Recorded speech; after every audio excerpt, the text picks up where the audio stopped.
Welcome to my series on raising Coturnix quail. In this video, I'm showing you another method that I'm using to compost quail manure and how it is used in my garden. This is the first time I'm using this method, and so far it's working very well. I really like this method because I don't have to wait for the compost to be done. I can set it up and then plant in it right away. I tested out this method with this patty pan squash. I was amazed at how much this patty pan squash has grown in just 9 days. Let's get started in setting up one of these containers. It's really quick and easy, and I love it that you can plant in it right away. Really, this is just the lasagna method in a container. Let's take a look at all the material you need. A large container, and I'm using this black nursery plastic container. Step 1 is to create drainage at the bottom quarter of the container. I'm using cuttings from my large rosemary bush. You can use any material that would help with drainage, like wood chips, twigs, or some rocks and pebbles.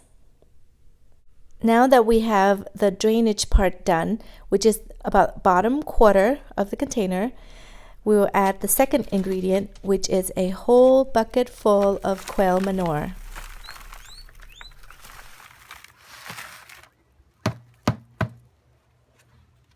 Use a tool to spread it out a little bit, then add the third ingredient, which is some brown material. I used the bottom of the bucket to tamp it down a little bit. So if you're not familiar with what I meant by brown materials, it is just simply anything that has high carbon, such as dried leaves, grass, flowers, cardboard paper, shredded paper, egg cartons, things like that has high carbon. Now we're ready for the fourth and final ingredient, which is some compost. I have here some homemade compost that I'm adding to the top layer. This will be ready to be planted in. You can also add some store-bought potting mix, like a nice potting mix that you would normally plant in. I'm a huge fan of homemade compost. If you're interested in learning how to do this, check out my video. I'll leave a link for you.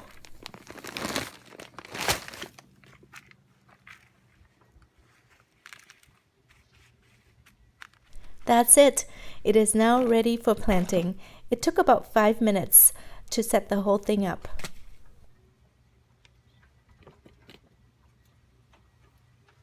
I'm going to try to plant this watermelon plant in here. I actually dug out this plant from my front yard. Well, there were 3 plants that came in the little pot that I bought, and so I thought I could use one plant in this container. So I went and dug it up. There are still 2 in the front yard, so I will be able to compare how this one does compared with the other 2 in the front yard. I will keep you posted.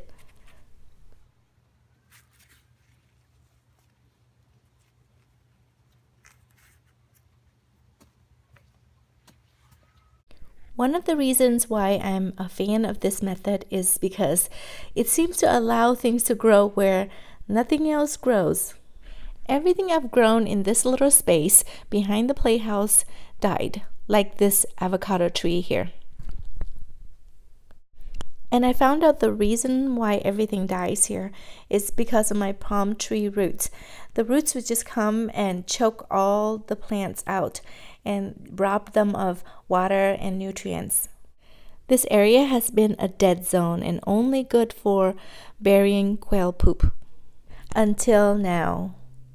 And I decided to reuse some old feed bags, fill it up with some twigs at the bottom, a lot of quail poop in the middle, and some compost at the top.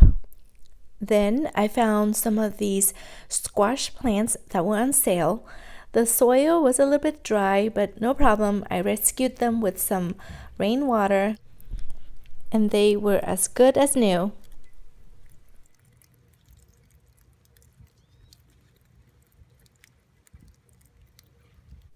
I set up 3 bags in this lasagna method in a bag, complete with some drip irrigation. I poke some holes at the bottom of the bag for some extra drainage. And here's a look at the little drip line for irrigation. Now I'm ready to pop in my plants. Here they are all planted. On top of the 3rd bag, I decided to put a potted raspberry plant given to me by my friend. These plants have everything they need to do well. Some sunshine, a drip line for irrigation, and a lot of manure for fertilizer. One thing that I'm a little concerned about is quail manure is considered a hot manure, so it can burn the roots of the plants. So I'll keep an eye out for that. About a week later, they all seem to be doing just fine. So far, so good. I will give you updates from time to time during the summer to let you know how this experiment works out, whether the manure kills the plant or help them grow better. Now our new container with the watermelon plant joins in this experiment. I hope you enjoyed this video and learned something. And if you decide to give this method a try, or if you have any experience already doing this, please let me know in the comments below. I would really like to hear about it. If you're curious about other aspects of raising Copernic quails in a small space, please check out my video series. The links are down below. Thanks again for watching. I hope to see you soon. Have a great day. Bye.